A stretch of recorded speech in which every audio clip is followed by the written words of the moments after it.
Hello, welcome to An Imperfectly Perfect Life, Life Unscripted. I'm Sherry Lead, your host, and today my guest is Corinne Kavanaugh, and she is an audacious resilience expert. And we're going to flip the box on what you think of maybe about traumas, the traumas you've had in your life, and how your traumas can actually be your superpower. In addition to that, we're going to talk about how these traumas could actually benefit employers who are looking for good candidates for their business. So stay tuned, but before we get started, let me read her bio here, and I'm going to read it because I don't want to mess this up. Um, Corinne is an author, an entrepreneur, a public speaker, and this is where I met her at a professional public speaking event. She's an educator. She also pioneered a social media agency at the age of 26. She's driven over 550 million in tech revenue through this agency, and this audacious woman holds a master's degree from Harvard University and has published three novels. She's been featured on over 18 podcasts. Okay, now let's make that maybe 19 or 20 here, and major media outlets, including Fox, ABC, and Good Day, State Line. All right, enjoy the show.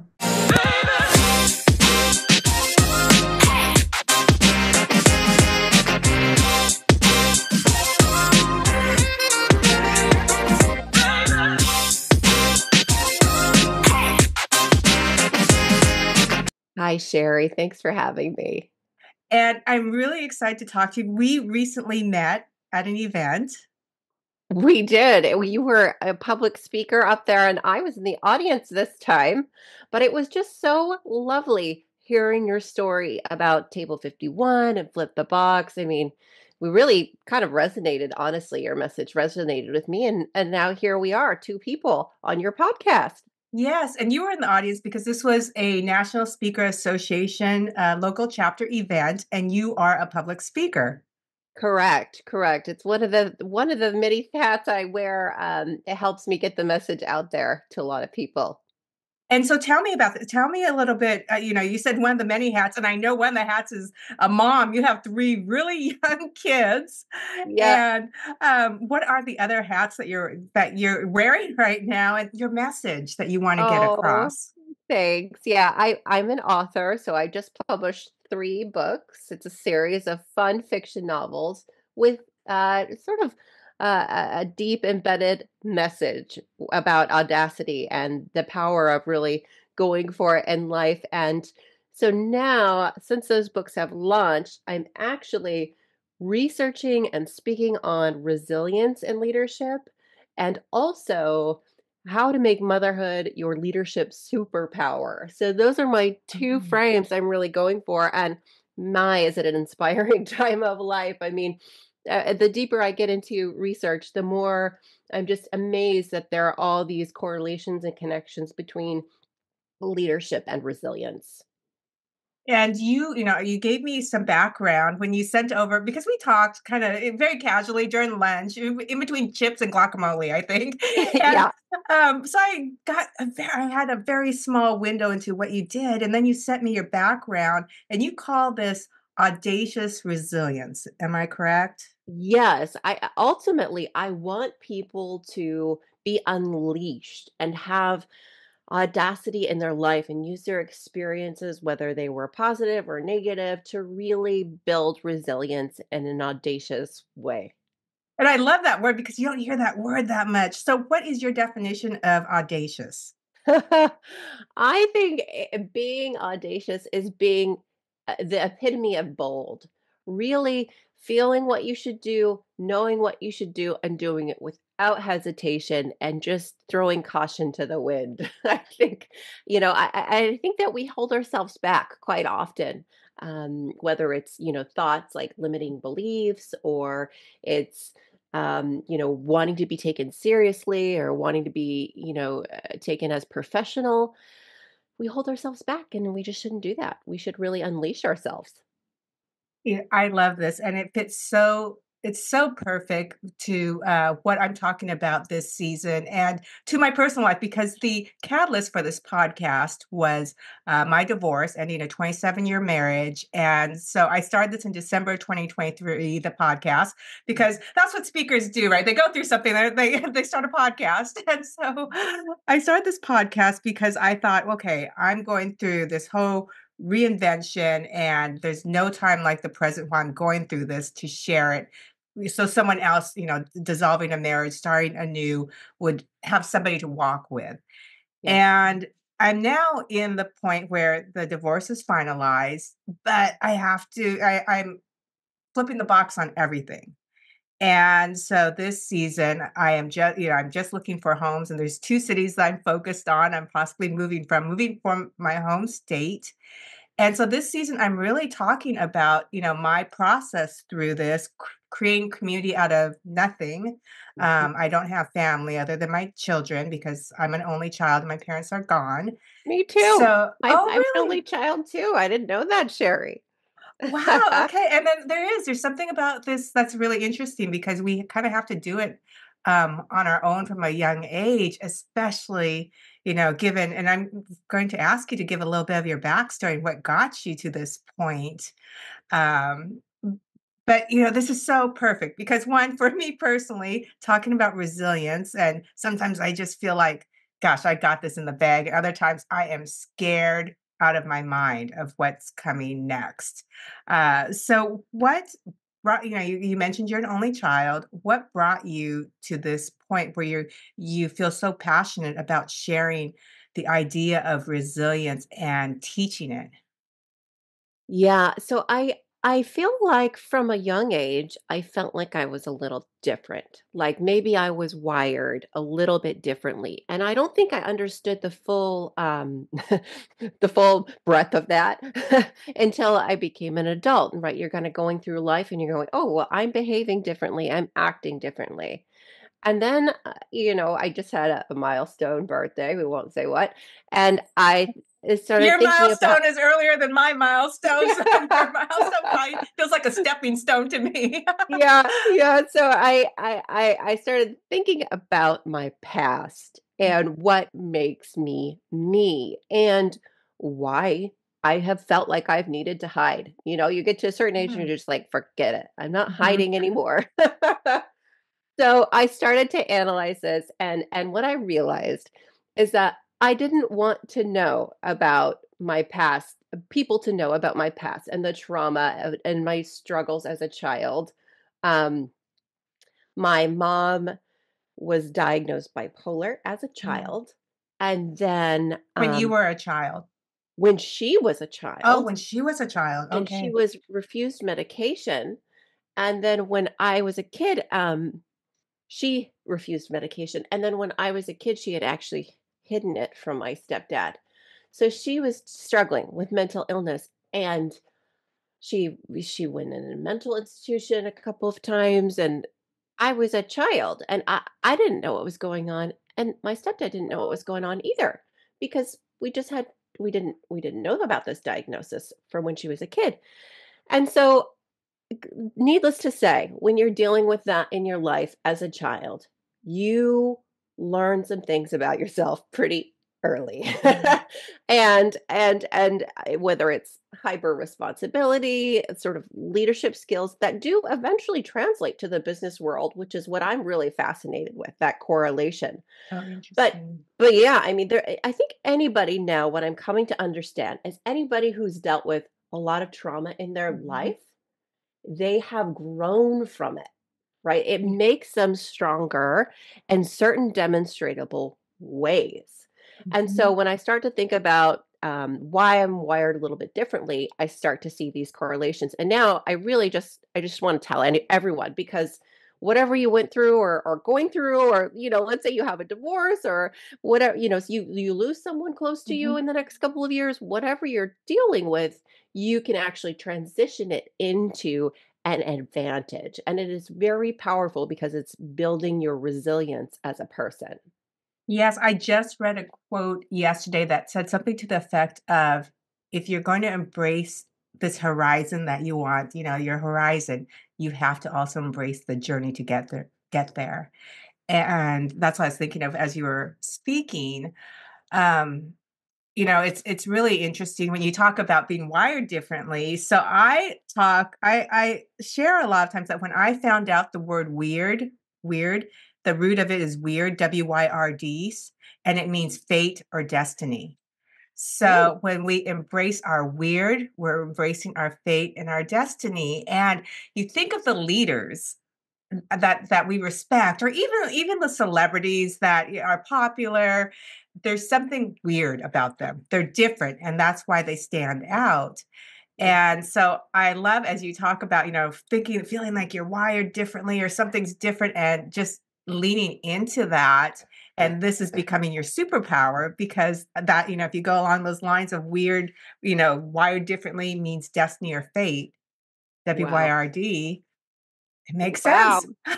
That's quite a connection. I love that. I love that. Yeah, I think the data supports it, right? Like, so one of the facts, or a quote I found I thought was really telling, was there was a study done that looked at empathy and emotional intelligence and trauma. Mhm. And trauma, it turns out, trauma integration enables leaders to develop heightened empathy and Oh, emotional intelligence because they better understand pain and struggle. It's oh, like, my interesting. goodness, so in business, if you're thinking about employers, they should actually be seeking out people who have had some life altering events in their life because they are have more emotional intelligence. They are the people that are going to make excellent managers. Wow, I do you talk to employers and share with them how they can find, I mean, because you can't in a job interview, you can't say, "Hey, tell me your trauma." I mean, how would an employer or somebody who's looking for a team, how do they discover these types of Yeah. traits in others? I I have mean, we've thought all been about through writing trauma. I'm going to it. just assume everyone who walks through my door has been through some level of trauma. Well, and are they thinking of it like that? Because Mhm. we kind of think of the normal things, right? Childhood something, or big, big event. Well, there are small events that happen in our lives too that we can learn from. So I've been thinking about this in terms of interview questions, because Mhm. what can you ask when you're Yeah, trying to get people on your team that's not going to get you, a red card from HR? right. Um, so uh, I think that there are a couple of key questions that you can ask that start to go there. And I think one of them is really authentically tell me what makes you you, and just wait Oh. to see what they say, you know. That's an excellent question. I'm gonna put that in the show notes. That's a great question also for dating. Oh, totally. I They're am going to great use dating that. questions. Yes. Yeah, because I think I think it's you're letting them self-identify of what they believe their values are Mhm. and what value they're bringing to the table in that work without asking them anything dicey. Yeah. Another tricky thing to talk about is, was there a turning point in your career where you felt you rose above somehow? Mm. And it's career focused, but it will start to come out why they felt like they could rise above a challenge. Those are such great, I'm like thinking, okay, that's another good dating question too. Yeah, because you get to Yes, really you ask these questions not to respond, but to understand the person. exactly. You just want to hear how they think and Mhm. what they think about themselves, right? And what's interesting is been this mentality in business that if you've been through something, maybe you're too much trouble, maybe you're Mhm. damaged goods. And it's the opposite is absolutely true. You're not damaged goods. In fact, you're more powerful. You're a better leader. And so asking those questions and actually seeking out people who have overcome something pretty big uh, is a good thing to do as an employer, and I think that we need to sort of flip that script. Flip the box. Flip the box. Yeah, and Yes. the way we're looking at trauma, and people who've come through and the tools that they gained. I mean, it's like having a master, if you're able to come through something as you have, and now you're a teacher and a leader and a speaker, a motivator, it's like you had you didn't want to enroll in the class, but it's like you had a PhD level in leadership from a young age. Yes, exactly. From a young age, I realized I was entirely responsible for my own well-being, right? And even adults, as I was getting older, they said things like, "Oh, she grew up early. Oh, she's so responsible. Oh, she's wise beyond her years." These are key phrases that you should go, "Oh, is that how they are?" That's those are key phrases to say that person has been through something, maybe a trauma, maybe just a big life event, and they've come out the other side, and they're going to be an exceptionally resilient leader because whatever corporate's going to throw at them, oh, we had a bad quarter or this product launch went terribly, that's just a drop in the bucket in their life. They've got the perspective and they know their soul and they know that they're fully responsible for everything to not freak out about it, but just start repairing and doing what they need to do. This person, this type of person, this hyper responsible person doesn't pass the buck. I mean, they don't blame Mhm. other people. They are someone who fully takes responsibility because, like in my instance, in my childhood, I was fully taking responsibility for myself in my mind.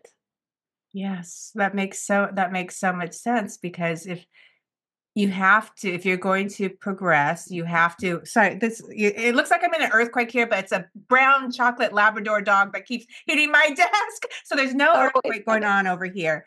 Oh, But it makes sense because if you are able to get through what was I gonna say? Lost my thought with this chocolate lab. But if you're able to figure out, at a young age that in order, when things happen, if you're going to move forward, you're going to have to look at these things that happen as detours as opposed to obstacles, yes. then that's exactly what you want as a leader. It's And you need interesting. the ability to reframe things, right? If something Yes. bad happened, you need the ability to look at it objectively and think, okay, there was an event that happened. I had a thought about that event and it made me feel a certain way. And this Mhm. is a framework that psychologists call CBT, cognitive behavioral therapy, where you Mhm. can piece out there was something yuck that happened and your thought about it. And if you can change your thought, you can actually change the outcome of how you feel. Mm. The big deal. I did learn this in therapy. I'll tell you that. Yeah. And so I'll give you one example because I think this is a very, very powerful tool. So in my life, my real biological father Mhm. did not show up to be a father. Okay. My parents divorced when I was 4. He went on to make a whole other family.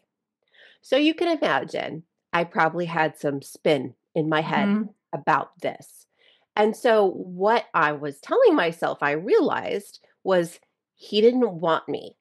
Mhm. So the event happened. I thought he didn't want me. And that made me feel like I was not lovable. Oh my gosh, no wonder I was spinning At when such a dating. young age to Oh have my to gosh. carry that, So right? you think, your 20s, 30s and you're dating and you think in the back of your mind, you say, "Oh, I'm not lovable." Well, that's not gonna work out very Mm, well.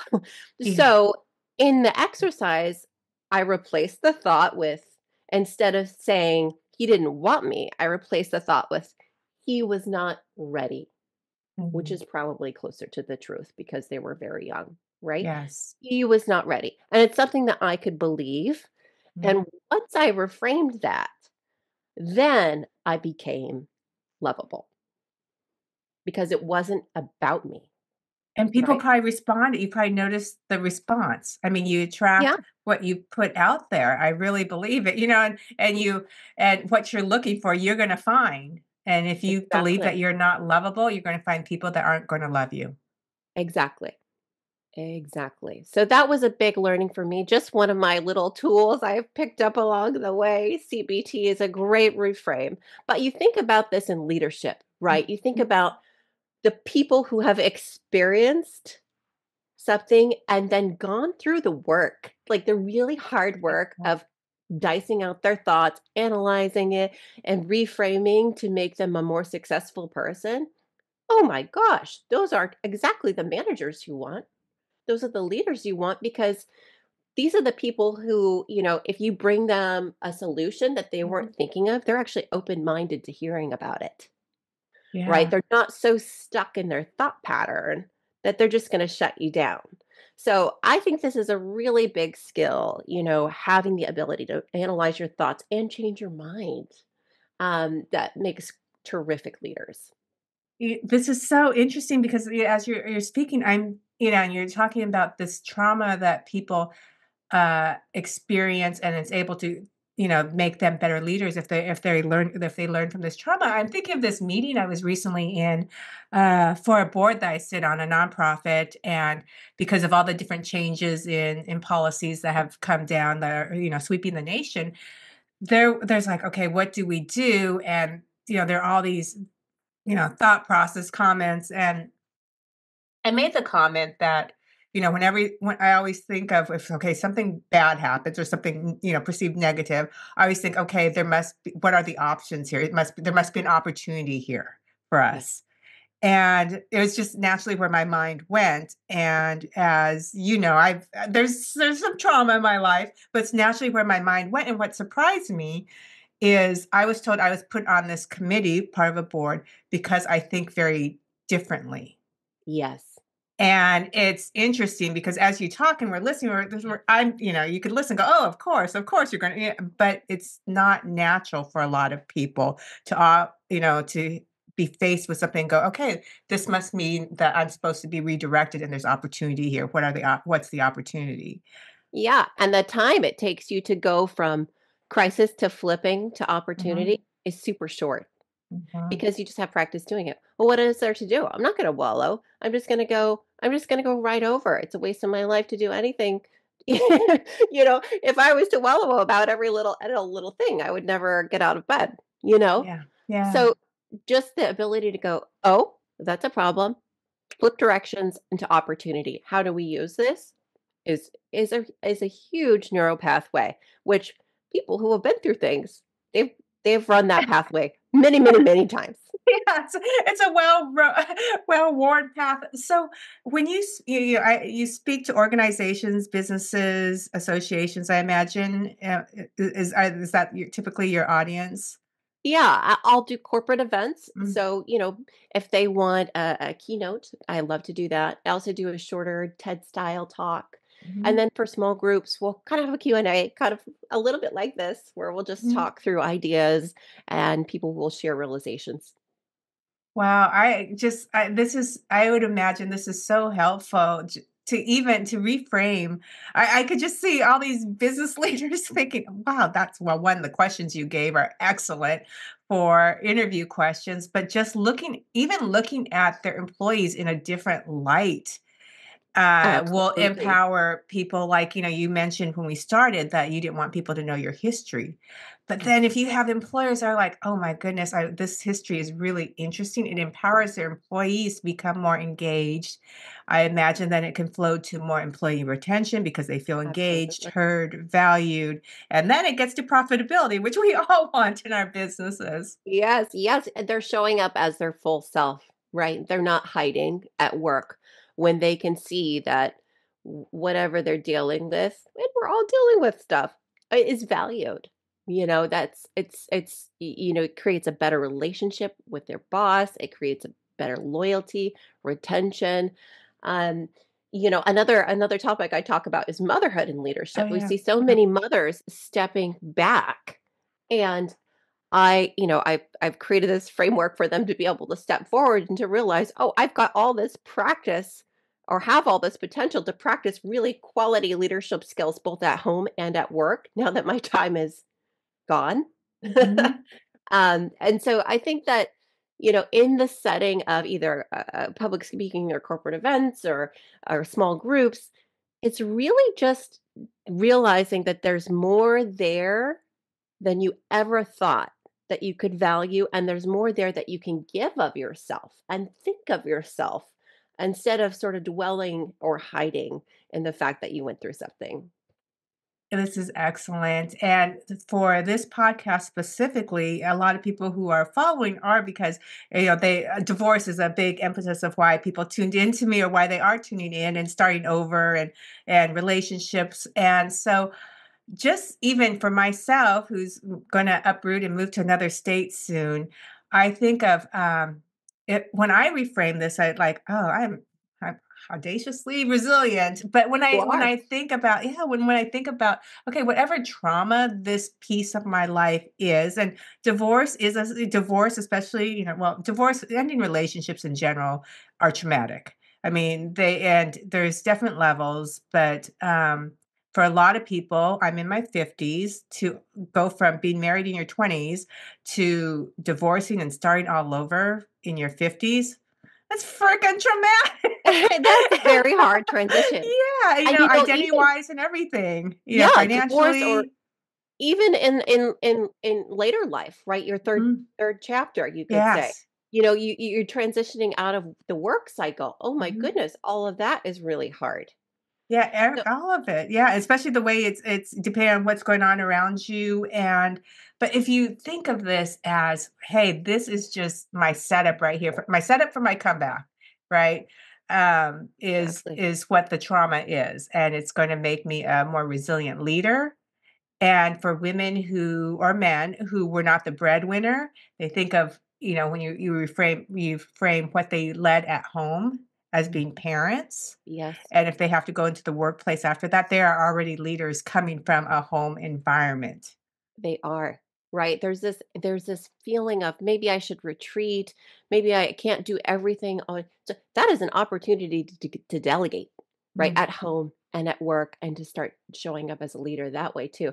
Something you said, I just wanted to get into it because mm, you mentioned, transitioning, on your mhm, board work, you transitioned to opportunity, right? To how do mhm, you overcome this challenge? And I love that you phrased it like this because um, recently I discovered some research by two PhD psychologists. mhm. They created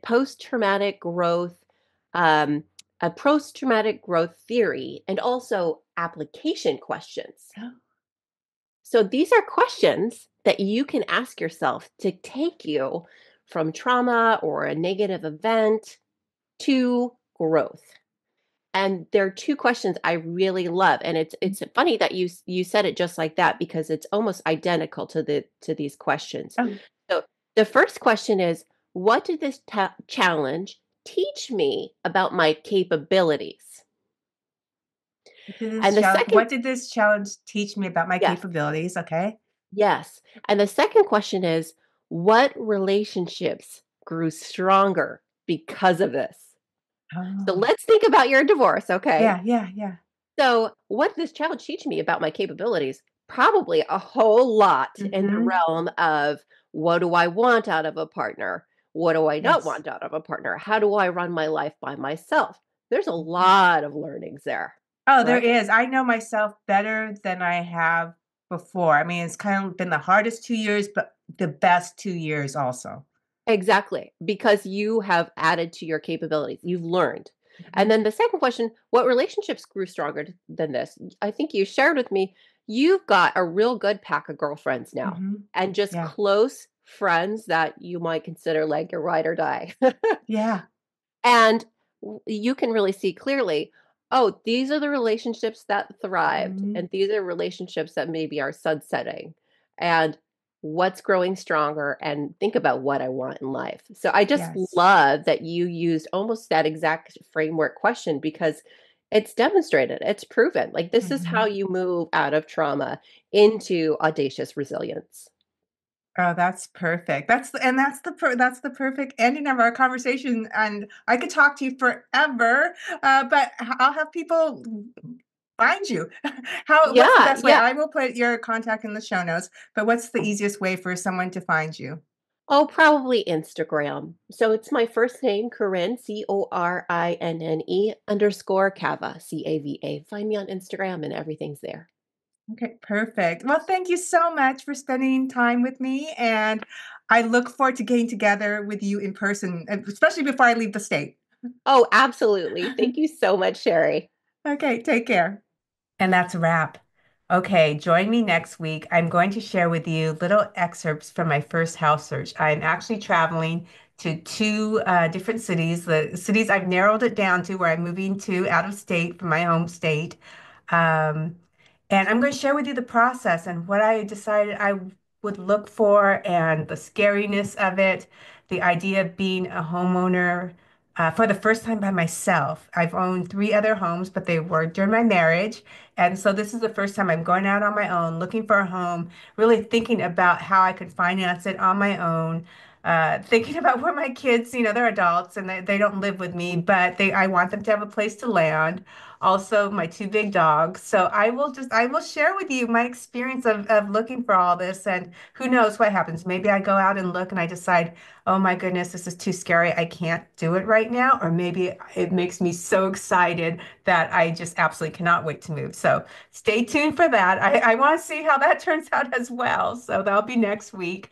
And in the meantime, I have an online course now that's a self-paced online course about flipping the box for yourself, which I will put in the show notes. And it's $100 off if you enter the code podcast, which brings it down to $97 with weekly open hour appointments that you could just hop on in every Sunday between 5 and 5:30 Pacific Standard Time or 8 to 8:30 Eastern Time and all the time zones in between. So it's an amazing deal, and I guarantee it will help increase your community if you follow it to a T and also deepen your friendships. Oh, and don't forget to pick up my book, Table for 51 Lessons Learned While Sharing Meals Across the US. All right, take care and wish me luck on my house hunting. Bye.